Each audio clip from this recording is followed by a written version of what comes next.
Just having a high school diploma and dropping out of middle school might seem a bit questionable, huh?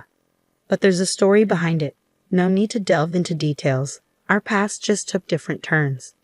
Alright, no need to phrase it so bluntly. I'm 33 now, happily married to David for a decade. Our little Betty, a first grader, completes our trio.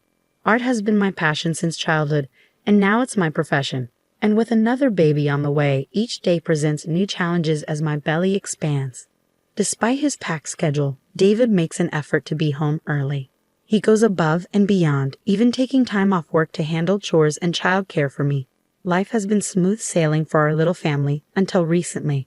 We reside on the first floor of a towering apartment complex.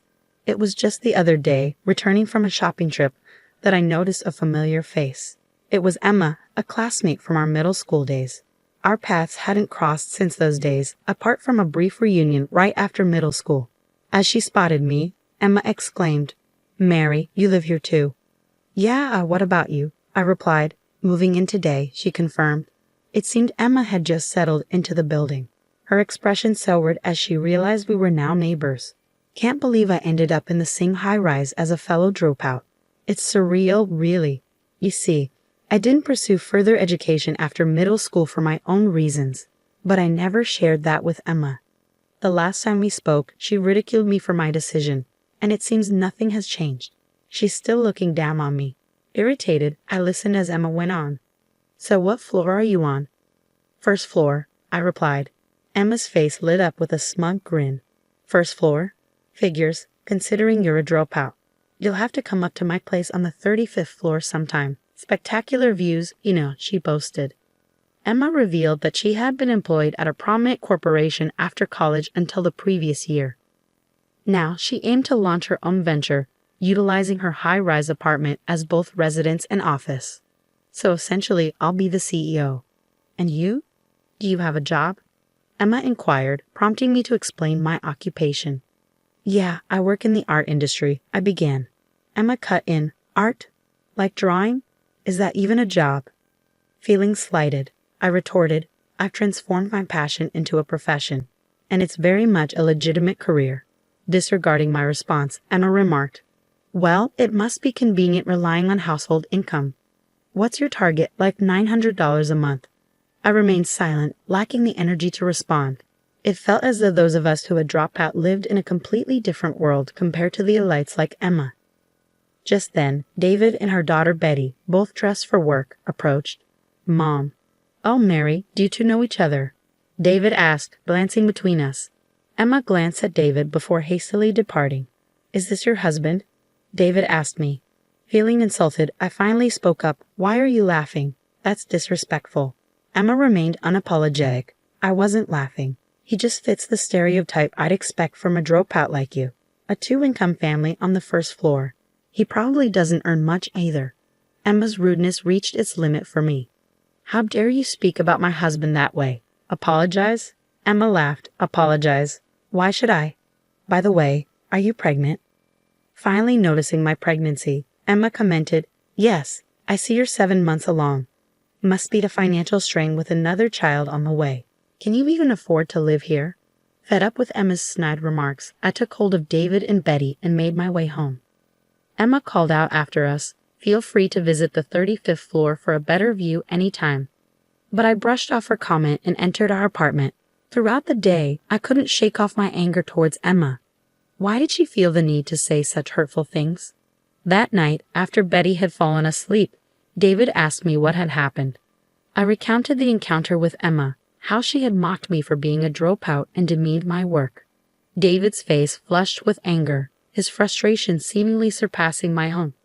He was well aware of my past, including my decision to drop out of school, and had chosen to marry me with full acceptance of who I am.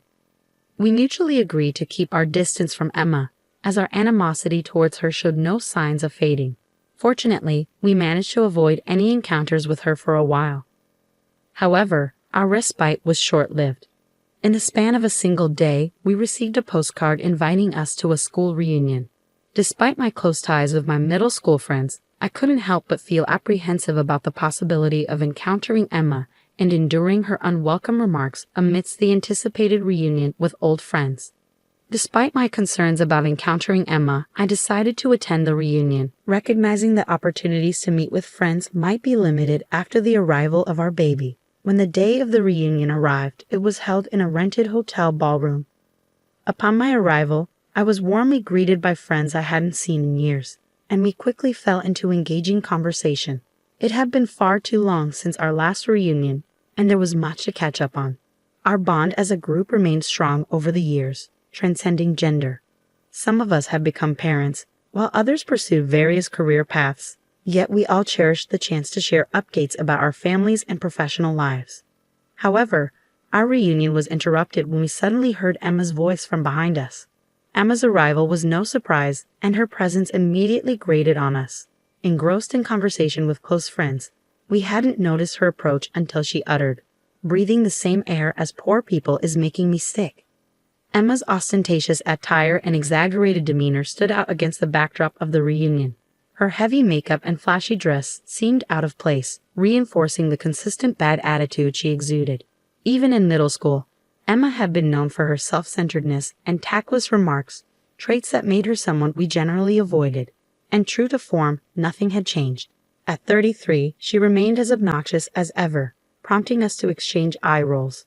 Breaking the uncomfortable silence, one friend addressed Emma. "Who are you referring to as poor, Emma?" Without hesitation, Emma pointed at me, saying, "Who else but Mary? She's a dropout, so she's poor and lives on the first floor. I live on the 35th.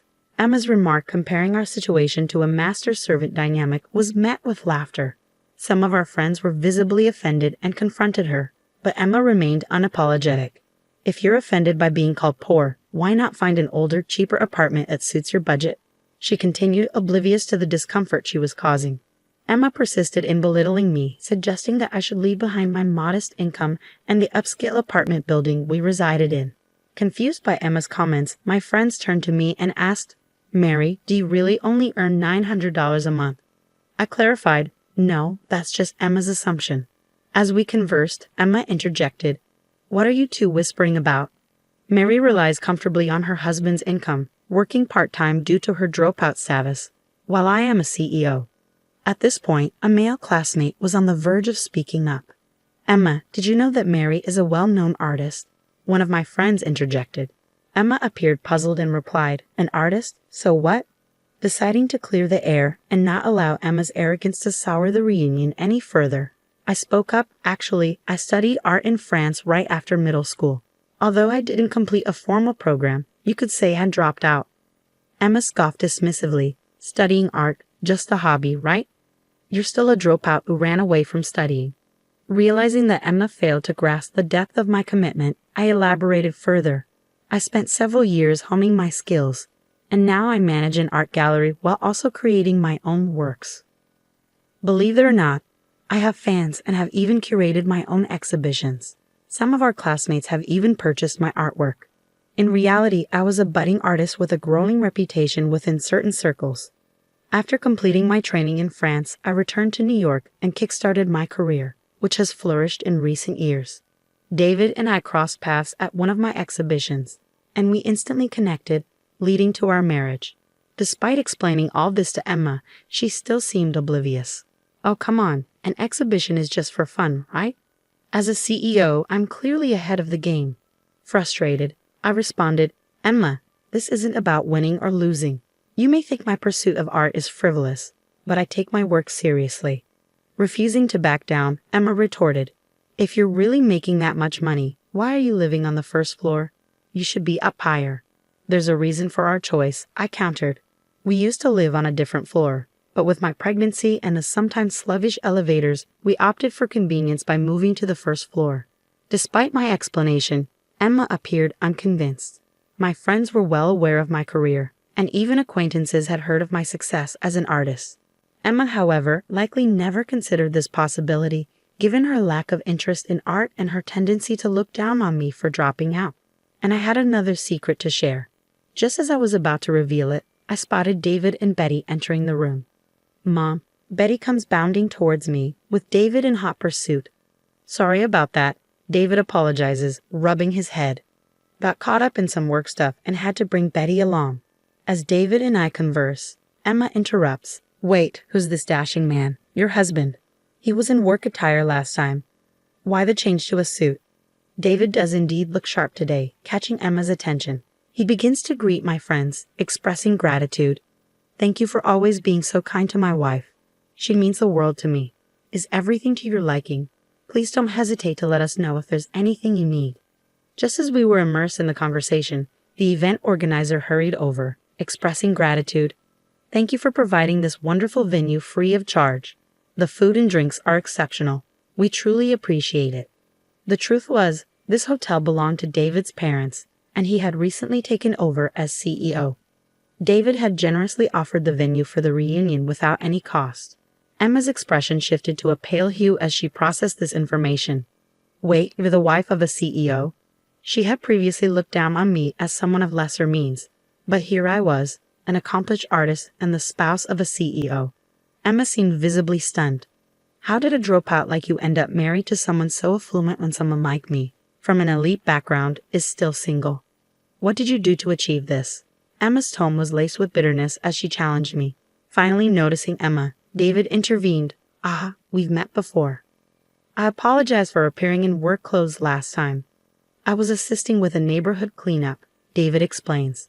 As the owner of the high-rise apartment, it's crucial to foster positive relationships within the community. Emma's complexion pales. Wait, you own that high-rise? She gasps. Your family owns it? In truth, David is the owner of the high-rise. His family boasts a long-standing wealth, spanning generations, with interests in hotel management and ownership of various properties. Our residence is situated within one of those properties, the very high-rise in question. Emma stood there, utterly stunned, unable to muster a response. David chimed in. Oh, and just so you know, we'd love to have you over to the penthouse sometime. The view is spectacular. You can even see the Empire State Building. Emma's shock deepened. The penthouse? But I thought you guys lived on the first floor. Hearing this, I decided to reveal the truth. As I mentioned earlier, I'm pregnant, so we've made the first floor our home too. Essentially, both the penthouse and the first floor belong to us. Emma was left speechless, her disbelief palpable. As I glanced around, I noticed our friends had fallen silent, attentively observing our conversation. Feeling like I had disrupted the reunion's vibe, I began making my way towards the exit, accompanied by David and Betty. Just as I was leaving, I overheard Emma muttering, "A dropout acting so arrogantly." I glanced at my daughter, knowing she probably caught wind of Emma's remark. What truly counts is what's on the inside. Never underestimate others, I reminded Betty.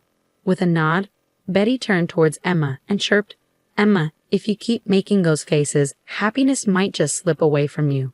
The room erupted in laughter, instantly lightening the mood. However, Emma, now the butt of the joke, hastily fled the venue, her cheeks flushed with embarrassment. The reunion continued on a positive note, and I savored the remainder of the evening with my friends. Many of them had also experienced Emma's mistreatment in the past. So Betty's parting words brought a sense of relief to everyone. As months went by, we never crossed paths with Emma at the high-rise again. Then, one day, David returned home with news. Emma had finally vacated the luxury high-rise. Apparently, she had been evading rent payments for 3 months, as David explained. I even had to bring in a lawyer to serve her an eviction notice, David revealed. She disappeared almost overnight. I was stunned by this revelation. David went on to explain that Emma's rented space was left completely untouched, with furniture and clothes left behind. She had taken only her valuable possessions and computer, leaving everything else behind. Initially, I suspected something dubious, but soon after, a friend provided an update on Emma's situation. It turned out that Emma had been pretending to be a prosperous entrepreneur, but in truth, she was practically unemployed. With some savings from her corporate career, Emma managed to maintain a comfortable lifestyle for a time. However, it was inevitable that her funds would run dry. Unable to keep up with rent payments, she was forced to vacate her residence. Lacking alternative accommodations, she left behind her furniture and belongings simply because she couldn't afford to dispose of them. Upon learning the truth, I felt a profound sense of disgust at how Emma continued to burden others until the very end. Even in her time of need, Emma's abrasive personality has left her without any friends or colleagues willing to lend a hand. She resides alone in a modest apartment, relying on part-time work to get by. Gone are the days of her boasting about elitism and looking down on me for not completing college. I imagine her pride has taken quite a blow. My hope is that this experience teaches her the value of humility and sincerity as she moves forward. Meanwhile, I continue to relish in the simple joys of life, painting and cherishing moments with my daughter and husband. Our family of 3 shares a harmonious bond, and the anticipation of welcoming our 4th member, the baby on the way, fills me with joy. I am determined to do whatever it takes to safeguard the happiness of my loved ones.